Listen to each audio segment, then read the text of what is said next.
Kembali lagi dengan saya, Sobat K3 TMI. Kali ini saya akan jelaskan bagaimana peran pemenang seorang teknisi K3 listrik di sebuah tempat kerja atau di perusahaan. Seorang teknisi K3 listrik menjadi garda terdepan dalam proses antisipasi kerusakan, gangguan, dan dalam menjaga keandalan instalasi listrik di tempat kerja. Karena untuk instalasi listrik sendiri bukan hanya aman saja, tapi juga harus andal. Andal dalam hal ini minim gangguan, minim kecelakaan. Jadi seorang teknisi K3 listrik harus benar-benar memahami bagaimana caranya membuat atau menyusun, menjadikan instalasi listrik di tempat kerjanya menjadi aman dari kecelakaan, aman dari kerusakan, dan andal atau minim kerusakan, minim gangguan. Karena kita ketahui bahwa ketika listrik itu sering mengalami gangguan, maka akan menimbulkan kerugian bagi perusahaan karena mesin-mesin akan terganggu operasionalnya dan yang lain halnya.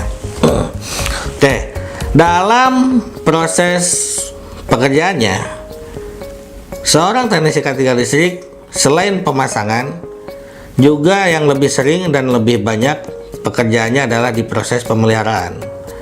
Yang mana proses pemeliharaan ini terdiri dari proses maintenance preventif, prediktif, korektif, ataupun kuratif. Jadi dalam proses pemeliharaan atau proses maintenance, seorang teknisi K3 listrik harus memahami empat jenis pemeliharaan. Satu, prediktif, preventif, dan korektif serta kuratif. Dimana jenis-jenis keempat ini memiliki karakter atau jenis pemeliharaan yang berbeda. Di antaranya kalau preventif itu pencegahan, kalau prediktif itu pemeliharaan yang disertai dengan prediksi terjadinya kerusakan ataupun gangguan. Sementara korektif itu adalah terjadi gangguan tiba-tiba tanpa diprediksi, tapi untuk perbaikannya masih bisa ditunda, masih bisa dijadwalkan. Sementara kuratif itu adalah sifat perbaikan yang segera, darurat. Gangguannya pun mendadak, tanpa prediksi, tanpa ada rencana. Perbaikannya langsung, tidak boleh ada ditunda dulu. Oke.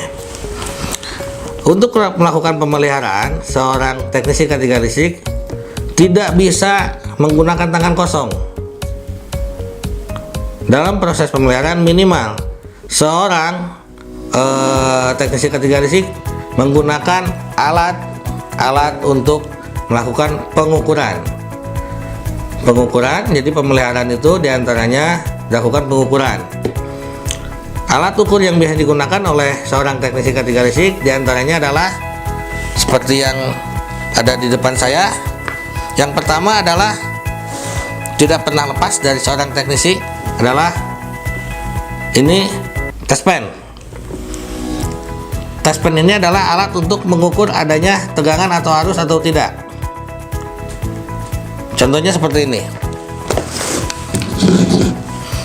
Ketika terminal sambungan ini tidak diaktifkan, maka di sini tidak muncul. Di sini tidak muncul, tapi di sisi primernya dia ada tegangan. Oke. Ketika saya nyalakan dan kemudian sebuah beban, maka ini menunjukkan bahwa di sini ada aliran arus. Ada arus yang mengalir, ada tegangan. Oke. Ketika kita matikan di sini saklarnya, maka tidak nyala, tidak menyala.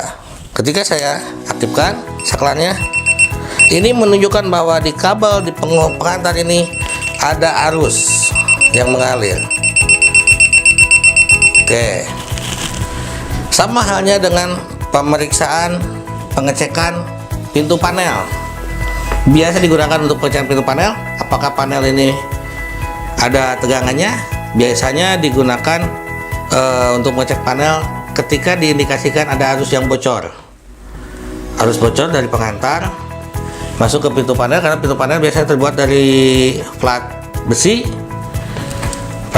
dan itu sebagai konduktor. Makanya kenapa pintu panel itu harus di bonding grounding, itu untuk membuang arus yang bocor. Oke, itu satu test pen yang digunakan untuk mengukur atau untuk mengetes adanya tegangan atau tidak. Yang kedua, alat yang biasa digunakan untuk preventive maintenance atau ini adalah termogan atau infrared termometer, di mana alat ini digunakan untuk mengukur suhu atau temperatur permukaan dari terminasi ataupun sebuah penghantar. Contohnya seperti ini. Ketika sebuah terminasi memiliki nilai temperatur yang tinggi atau mendekati batas normalnya adalah sekitar 70 derajat Celcius, atau misalkan sekitar 50 derajat juga sudah mulai terhitung ekstrim, maka bisa diindikasikan bahwa di sana adalah muncul masalah. Bisa saja satu, arus yang melalui penghantar tersebut terlalu besar, jadi arus yang mengalirnya melebihi atau tidak seimbang dengan kapasitas antar arusnya. Yang kedua, adanya longgarnya terminasi yang tidak sempurna. Yang ketiga, ada kemungkinan adanya arus bocor gitu. Kemudian alat yang selanjutnya digunakan, yang sering digunakan oleh seorang teknisi adalah yakni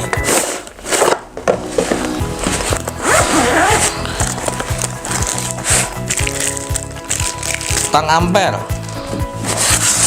Tang ampere yang ada di sini, tang ampere ini digunakan untuk mengukur jumlah arus yang mengalir dalam sebuah penghantar. Oke, cara menggunakannya adalah dengan cara menjepit penghantar dalam tangnya. Lokasi posisinya seperti ini. Tapi tidak boleh ganda, hanya boleh tunggal. Apakah satu pas, R aja, S aja, atau T saja. Jadi hanya satu pas saja yang bisa diukur dengan melalui ini. Jenisnya ada yang AC, ada yang DC. Kebetulan yang saya pakai adalah jenis merek Crisbo tipe KW 06286 yang hanya digunakan untuk AC saja. Ini ada kapasitasnya, batas-batas kapasitasnya. Yang ini digunakan sebagai klem on-nya atau tang ampernya. Selain tang ampere, ini juga bisa digunakan untuk multimeter, untuk mengukur tegangan pasah dengan pasah, tegangan pasah dengan netral. Ini juga bisa gitu. Oke.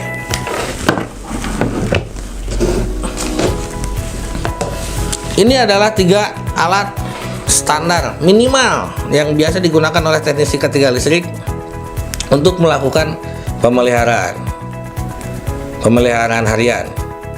Selain ini ada juga alat-alat yang lain yang biasa digunakan oleh teknisi, diantaranya untuk mengukur resistansi tanah, untuk grounding, instalasi penyalur petir, itu namanya earth resistance tester.